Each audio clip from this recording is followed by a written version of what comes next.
Chers frères et sœurs, est-ce que nous attendons la naissance du Messie? La réponse est pas vraiment, puisqu'on sait qu'il est déjà né il y a 2000 ans. Donc il ne faut pas se tromper. Si on fait une crèche dans nos maisons, dans nos chambres d'étudiants, enfin voilà, partout, peut-être même dans les mairies, enfin ça c'est une autre question. Si on fait une crèche, ce n'est pas pour attendre la naissance de Jésus, puisqu'il est né il y a 2000 ans, mais c'est pour se préparer à l'accueillir. Et quel plus bel objet, quel plus beau lieu pour l'accueillir que de se rappeler de ce qui s'est passé il y a 2000 ans. Vous voyez donc que faire une crèche n'est pas que quelque chose de culturel, mais c'est quelque chose qui fait partie de notre vie chrétienne. Je construis une crèche, et c'est ce qu'on fait au début de l'Avent, pour me préparer, pour préparer mon cœur à accueillir Jésus. En fait, la crèche, c'est mon cœur. Et cette crèche que j'ai dans ma chambre, dans ma maison, ou ailleurs, c'est un signe de cette préparation personnelle que je fais pour accueillir Jésus. C'est extrêmement important, ça. Alors, il se trouve que pour commencer cet Avent, qui est ce temps où je me prépare à accueillir Jésus, eh bien, nous avons un évangile qui est à la fin de l'évangile de Saint Luc, juste avant la Passion, où Jésus nous prédit ce qu'il va arriver à la fin. C'est très intéressant. Nous sommes tout au début de l'année liturgique, le premier jour. Eh bien, nous regardons déjà vers la fin. Et cette fin du monde, eh bien, elle est présentée ici de manière un peu catastrophique, on dira. Le signe dans le soleil, la lune et les étoiles. Les nations sont affolées, désemparées déjà par les guerres, par le fracas de la mer et des flots, on pourrait dire par le réchauffement de la planète. Et les hommes mourront de peur dans l'attente de ce qui doit arriver, car les puissances des cieux seront ébranlées. Les hommes mourront de peur, c'est très intéressant. C'est pas seulement ce qui arrivera à la fin, c'est que ça arrive de tout temps. Nous, en France, nous sommes un peu étonnés d'entendre parler de ça, mais en fait, la violence et l'insécurité et la peur font partie de notre vie et de la vie de tout homme. Il n'y a que nous, dans cette Europe occidentale depuis 50 ans, qui connaissons une paix qui n'a jamais existé ailleurs et à un autre moment. Vous voyez, donc, nous vivons dans une espèce de parenthèse qui, on espère, va se prolonger. Mais vous voyez que cette question de la peur, en fait, fait partie de notre vie et a besoin d'être traitée, d'être réfléchie. De quoi a-t-on peur? C'est extrêmement important. Et peut-être qu'au début de cette année, qui commence pour nous de manière un peu dramatique aussi, avec les attentats, avec cette tension qui monte, c'est extrêmement important de savoir de quoi j'ai peur profondément. Voyez. Le Seigneur nous dit, alors le Fils de l'homme va venir dans la nuée avec puissance et grande gloire. Quand ces événements commenceront, redressez-vous et relevez la tête. Alors que dès qu'il y a quelque chose qui ne va pas, on aurait plutôt envie de se recroqueviller, vous voyez, le Seigneur nous dit l'inverse. Redressez-vous et relevez la tête. Qu'est-ce que ça veut dire? Est-ce que ça veut dire qu'il faut relever la tête pour prendre tous les coups qui passent? Ce n'est pas là la question. La question, c'est de se dire, je vois mon but qui approche. Et quel est mon but? C'est mon union à Dieu.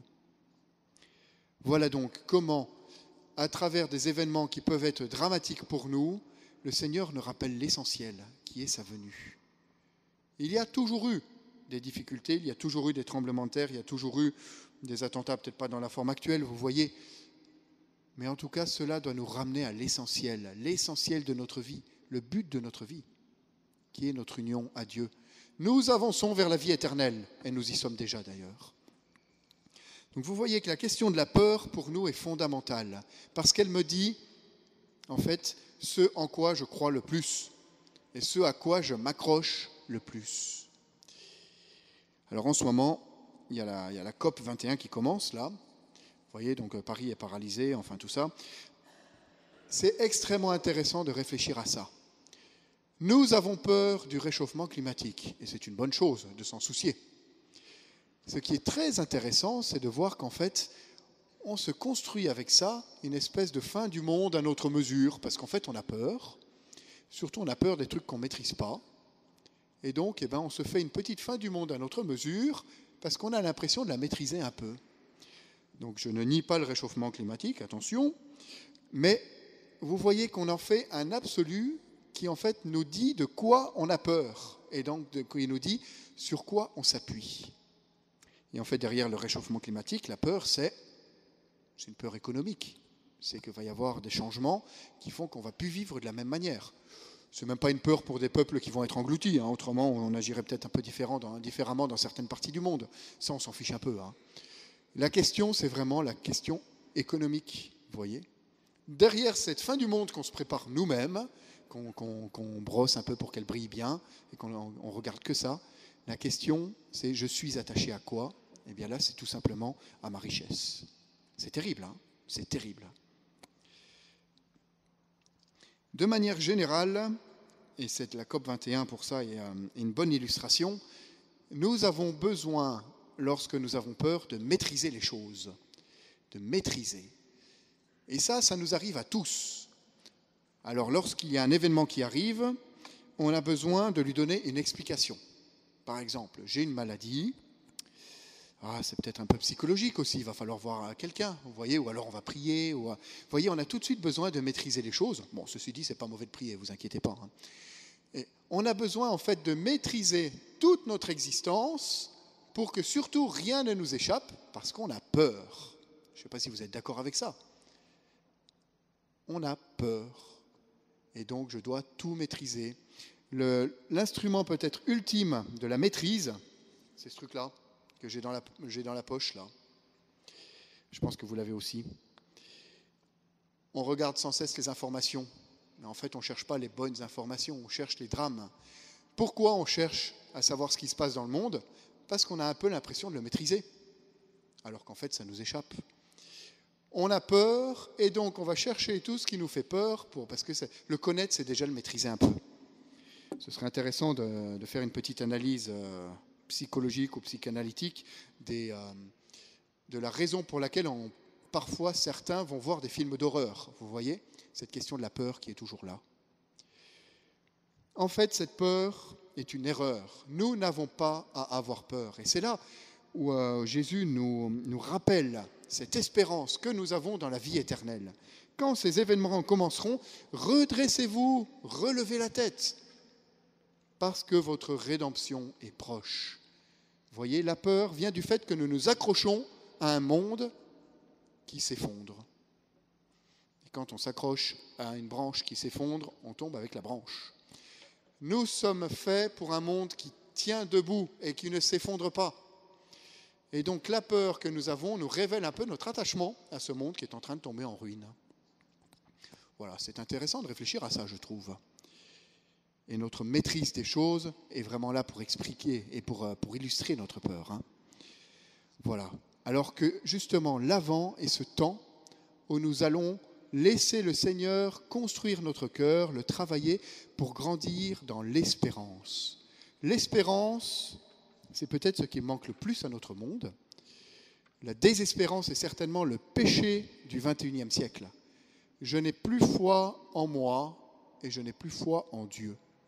Il y a différents péchés qui nous y mènent, différentes addictions, et on sent qu'il y a un vrai combat spirituel là-dessus, mais on sent que le but de tout ça, c'est la désespérance. Dieu ne peut rien pour moi, et moi-même je ne peux rien pour moi. Eh bien, ce temps de l'Avent est ce temps privilégié qui nous est donné pour construire notre espérance, relever la tête, voir ce pourquoi je suis fait, qui est cette vie éternelle. Cela permet d'effacer ma peur, parce qu'en fait, je n'ai pas à avoir peur d'un monde qui tombe.